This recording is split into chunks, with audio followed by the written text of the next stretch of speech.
come with us to San Diego, that delightful subtropical city on the shores of San Diego Bay, away down in the southwest corner of the United States. There, the California Packing Corporation, canners of Del Monte Foods, has its modern tuna canning establishment. And from there, we invite you to journey with us on the good ship Navigator into the South Pacific realm of the fighting tuna. We find the Navigator at her dock, a stout craft with an 8,000-mile cruising radius and cargo space for 175 tons of fish in her specially constructed refrigerated hold. She's taking on one of her most important supplies, ice, tons of ice. Into a crusher go the huge 300-pound blocks to be ground up fine and blown into the hold where refrigerating apparatus keeps it frozen. Here's the blower in action, sending down the finely crushed ice to the hold, where the tuna will be packed as fast as they're caught. Iced, fueled, and provisioned for the voyage, the ship casts off, and it's full speed ahead as we point her bow for the open sea, the blue water haunts of the gamey deep-sea tuna, with our course laid almost due south, for the tuna prefers the warm southern waters.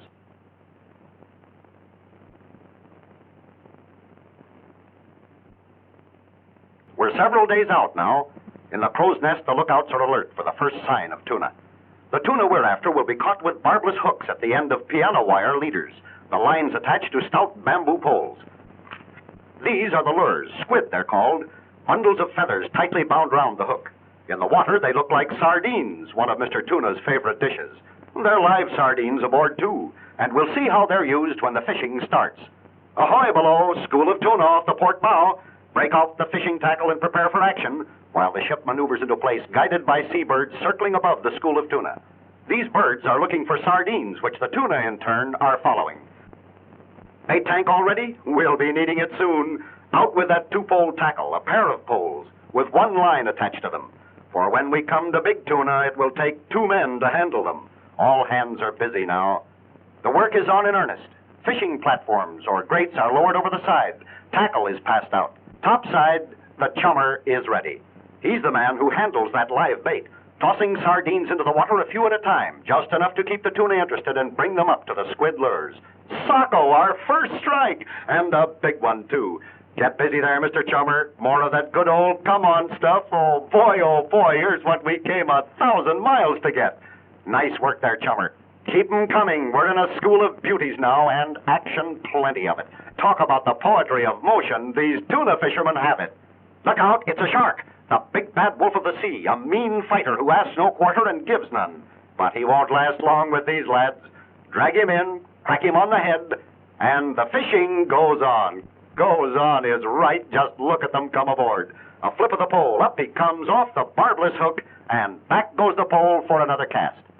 As fast as tuna are caught, they're started toward the hold. They'll be on ice almost before they've stopped flopping. Just for a change, let's follow them below deck and see what's happening there. Hey, what is this, a polar expedition? Just look at that ice. And refrigerating pipes all around to keep the temperature down to freezing.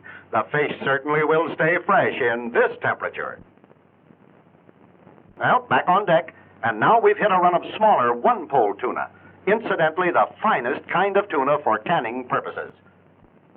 But even while this fishing is going on, they're icing them away, freshly caught. And up on deck, they're still pulling them in. Hey, here's a big one. Oh, say, it takes skill and muscle to bring in a fish that size, but our tuna fishermen have both. That big one means we must be getting back into the bigger two-pole fish, weighing 80 to 100 pounds. Okay, that calls for heavier tackle. Yep, and here it is, a two-pole outfit.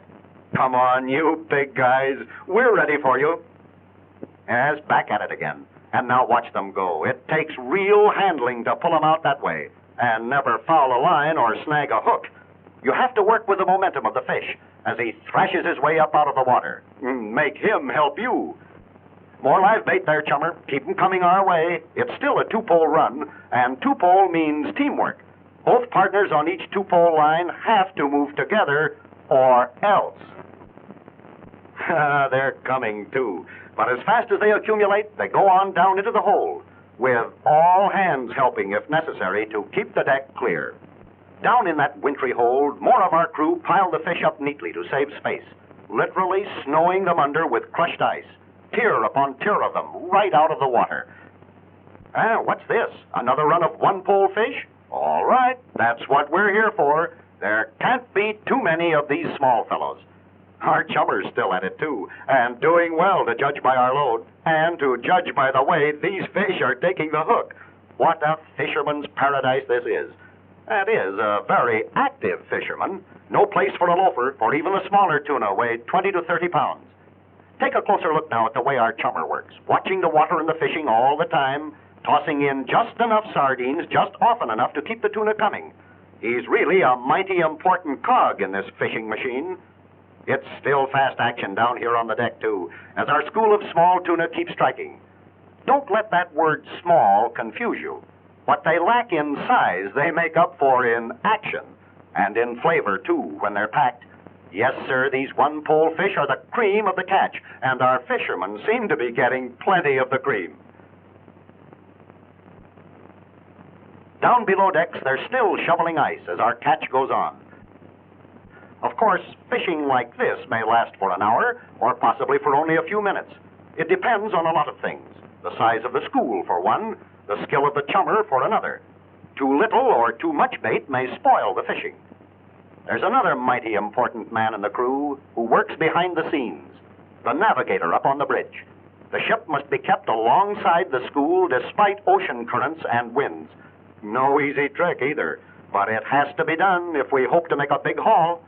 From every angle, tuna fishing is a skilled occupation, and certainly no place for a slow man or a lazy one. No, sir, it's every man on his toes every minute while we're in the school, blending their flashing action into a scene of intense excitement, a scene we remember for a long time. We're nearing the end of our voyage. More fish to be iced down, of course, and a few more still to come, as the crew finish clearing the deck after the final catch. But with all the ice, the temperature is carefully regulated, kept just below freezing, yet not cold enough to actually freeze the fish. Modern controlled refrigeration makes that possible. A final careful house cleaning now. Scrub her down, me hearties. She must be spick, span, and shipshape as she heads homeward.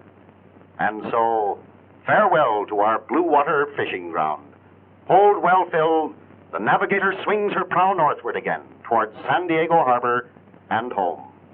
It's the end of a perfect day and a perfect voyage. And so, after our long cruise, our ship makes her landfall several days later. Back into San Diego Harbor we speed, proud of our catch and happy to be getting ashore. Almost in now and losing no time. Yes, here we are. Make her fast. We've a man-sized cargo to discharge.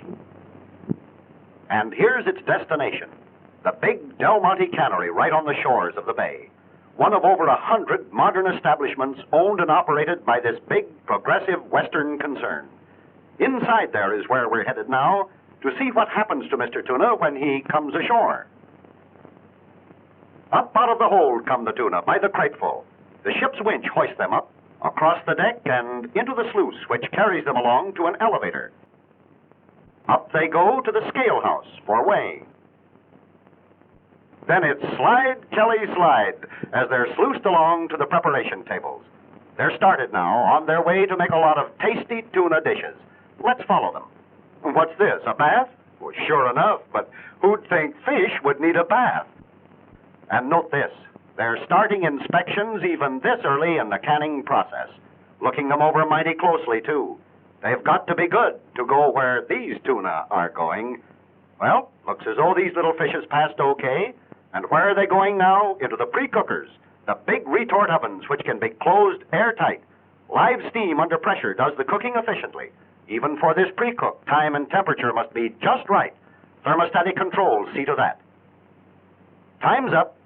The baked tuna are pulled out and moved to the preparation tables. Here the tuna is prepared for canning. Skilled operators quickly and neatly trim away more than 60% of the tuna, leaving only the choicest meat. From this remaining 40% are selected the finest, delicious white loins that go into Del Monte cans. See how carefully this operator trims away all but the fanciest part of the loins. But speed is necessary too, so it's fill the trays with tuna, take them away, fill up more, and always at every step careful inspections. No trays leave this rack until the tuna has been passed by a Del Monte inspector. When they're okayed, the trays are put onto the cutter, a device which cuts the tuna into just the right lengths for the different sizes of cans. From the cutter, the trays are taken right to the canning tables. With a couple of deft motions, the tuna is neatly in its can.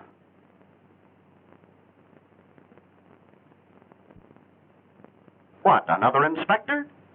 I see one reason why this Del Monte tuna is so good. Care, the most watchful care every step of the way. When the filled cans are okayed, they are moved onto a conveyor belt running undercover down the center of the tables. They are carried along to the salter, where a dash of salt, but an exact, automatically measured dash, is added. Then on they go under an oil line, where a few drops of clear, pure vegetable oil are added.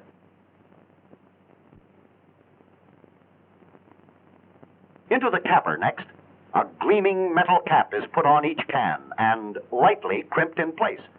The final sealing process is most important to a quality pack, so Del Monte has installed this modern vacuum sealing machine, which withdraws the air and seals the cans under vacuum. 100 cans a minute is not too fast for this ingenious device. A quick hot bath and a cold rinse remove any oil from the outside of the cans. Out of the washer, down spiral chutes and into steel baskets. Then, into the pressure retorts for the final cook. Automatic controls on these retorts too, and they're much more accurate than mere humans ever can be. Time's up. Before the retorts are opened, they are filled with cold water to cool the cans and stop the cooking process quickly. Cooked to the queen's taste, the tuna is on its way to be labeled and cased for shipment. But just a minute. Even now, there's one more inspection. Samples cut from every lot that comes out of the cooker. Is it up to Del Monte quality requirements in every way? Okay, says the inspector. Ever see how they put on those familiar green and red Del Monte labels? Watch this. The cans roll over the labels and pick them up with the aid of a little glue. And so they go on into the shipping cases.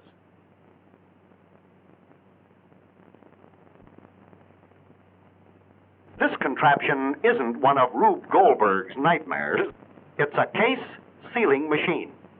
Very simple, really, if you just watch closely how the covers are opened, the glue applied, and they're finally closed and sealed.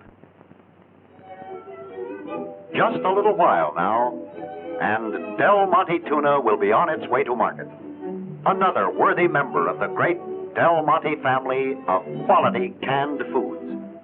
Another tempting Del Monte product, ready to bring enjoyment to millions of tables and win a hearty welcome wherever grocers display it in their stores.